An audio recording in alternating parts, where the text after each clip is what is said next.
रास्ता है तेरा, तूने अब जाना है।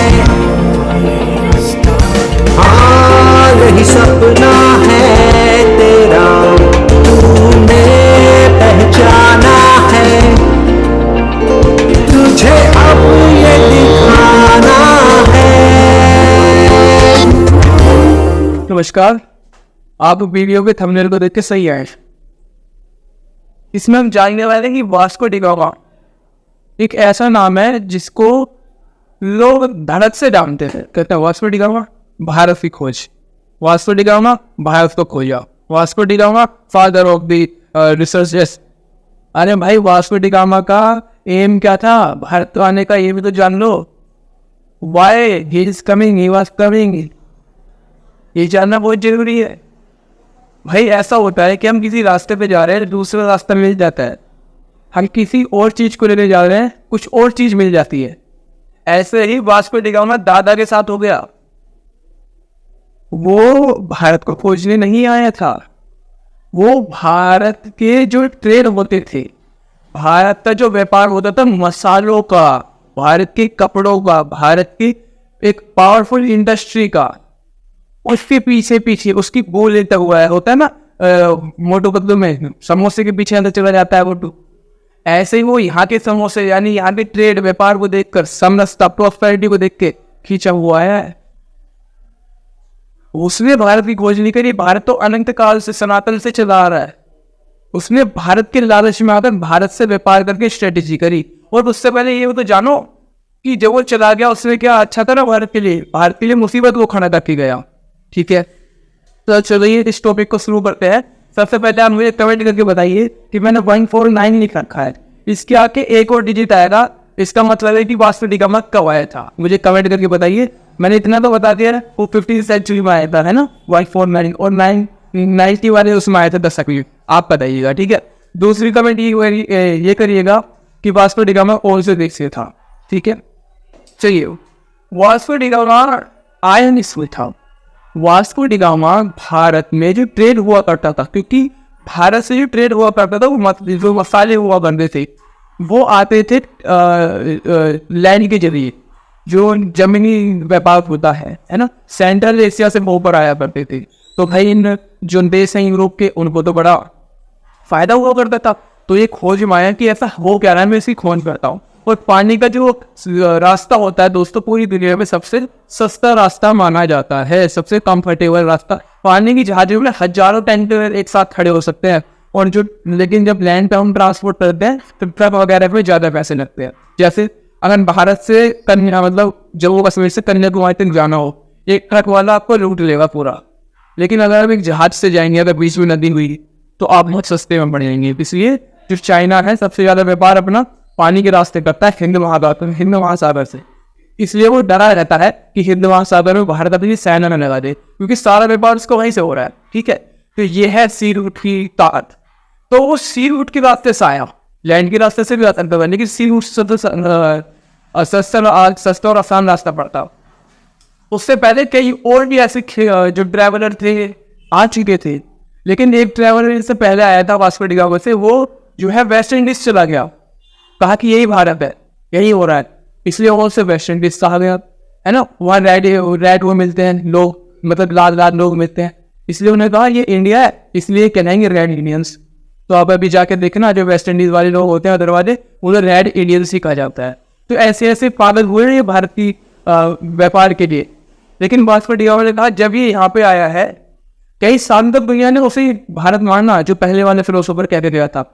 लेकिन जब वास्को डी गामा आया, वास्को डी गामा ने कहा ये गलत कह रहा है, मैं खोज के दिखाऊंगा। वास्को डी गामा वहाँ साउथ अफ्रीका तक गया, क्योंकि वहीं से भारत का इधर सागर में आया जाता है। वहाँ गया और वहाँ खोज करने लगे कि भारत का व्यापार कहाँ मिलेगा, कहाँ है भारत। तो उसे वहाँ पर मिला एक गुजराती, क्योंकि पूरे दुनिया में गुजराती अपने व्यापार के लिए जाने जाते थे सबसे ज़्यादा। मेवाड़ी नाम तो आपने सुना ही होगा।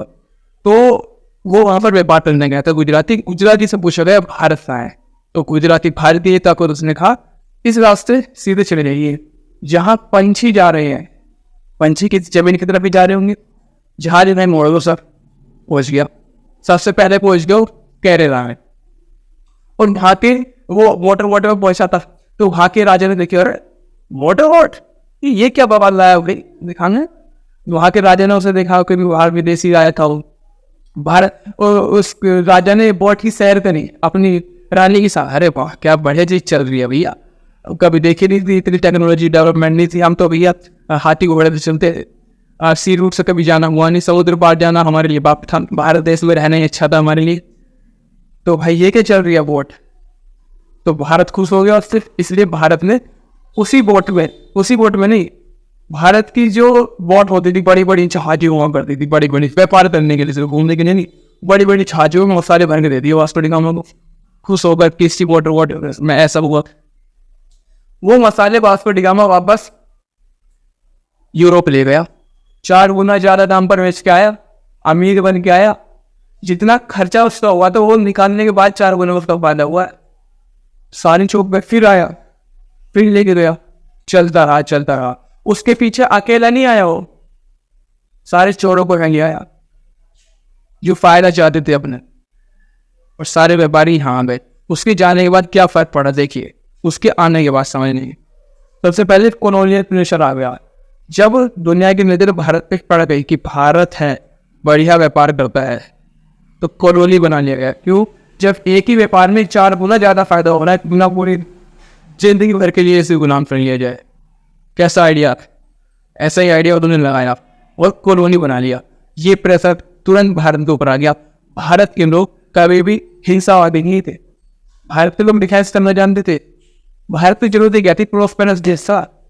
मुगलों तक आने तक मुगलों ने भी अब खूब लूटा, लेकिन मुगलों तक भी भारत पूरी दुनिया का 1/3 कॉन्ट्रीब्यूशन करता था, 50% से ज्यादा। इतना सोचिए कितनी बढ़िया हमारी इकोनॉमी थी। दूसरा प्रभाव हमारे ट्रेड एंड इकोनॉमी में पड़ गया। भाई जब वहां से पैसा वहां जाएगा, हमसे मसाले सस्ते और भर के ले जाएंगे और वहाँ 4 गुना भेजेंगे, तो 4 गुने वाले की ज्यादा मांग हो जाएगी, है ना। तो यहाँ की इकोनॉमी डाउन हो गई। यहाँ से सामान ले जाते थे, जैसे कि कॉटन मिलती है, यहाँ से कॉटन ले गए हम, कॉटन मिलती है, कॉटन से कपड़े बनाते हैं। हमारे यहाँ कपड़े वो कॉटन ले गए, वहाँ से 3rd ग्रेड के कपड़े बना दिए है और कह रहे हैं कि ये वाले बेस्ट है, इंडिया वाले बेस्ट नहीं है। डिमोनेटाइज किया हमको, कहा कि ये बेकार है, इनका ये बना है। हमारे मिट्टी के गाय बनते थे, मिट्टी के बर्तन बनते थे, कहा है तो मिट्टी के बर्तन बेकार है, स्टील के बर्तन ले आए, स्टील हमसे ले गए। ऐसा किया इन्होंने इकोनॉमी के साथ। भारत को तो सबसे नीचे लूट के भारत की ट्रेन चला दी। बहुत से लोग कहते हैं ट्रेन सिस्टम अंग्रेजों ने दिया, अरे ट्रेन सिस्टम उन्होंने अपने व्यापार के लिए करा था, है ना।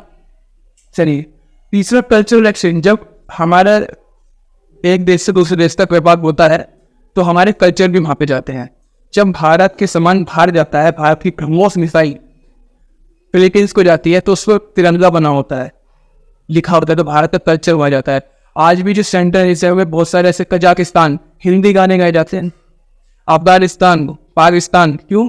कल्चर एक्सचेंज है ना। ऐसे कल्चर एक्सचेंज हुआ। हमारा तो कुछ एक्सचेंज नहीं हुआ, वेस्टर्न वाले यहाँ पे आ गए, वेस्टर्न वालों ने सारा एक्सचेंज कर दिया।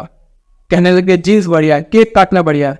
हम जीन्स नहीं, हम भारतीय पोशाक पहनने वाले थे, हम केक काटने वाले नहीं, हम लड्डू खाने वाले थे। कल्चर ने हमें ऐसा बना दिया। पिताजी को डैड कहने लग गए, माता को मॉम कहने लग गए। ये कल्चर एक्सचेंज का बहुत बड़ा फर्क हो गया। चौथी चीज, इन्फ्लुएंस ऑन मैरीटाइम मूवमेंट। जो समुद्री रास्ता था उसमें इन्फ्लुएंस उन्होंने पकड़ बना ली। पहले भारत की सारे ट्रेड पे पकड़ थे यार, इधर जाना, भारत से कोई भी व्यापार करना, भारत जाओ भाई, कोई भी चीज।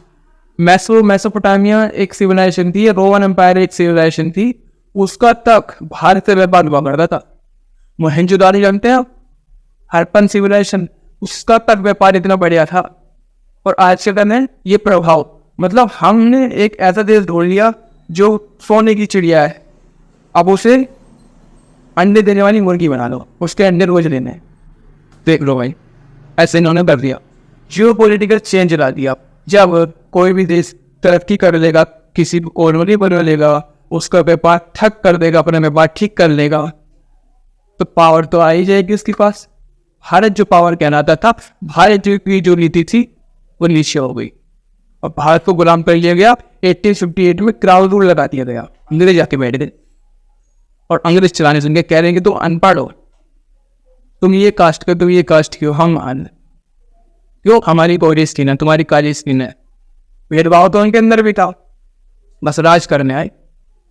लेकिन कुछ भी हो दोस्तों, भारत हमेशा महान रहेगा। भारत पे राज हुआ है तो भारत में इस राज को उखाड़ने वाले भी कई हुए हैं, है ना।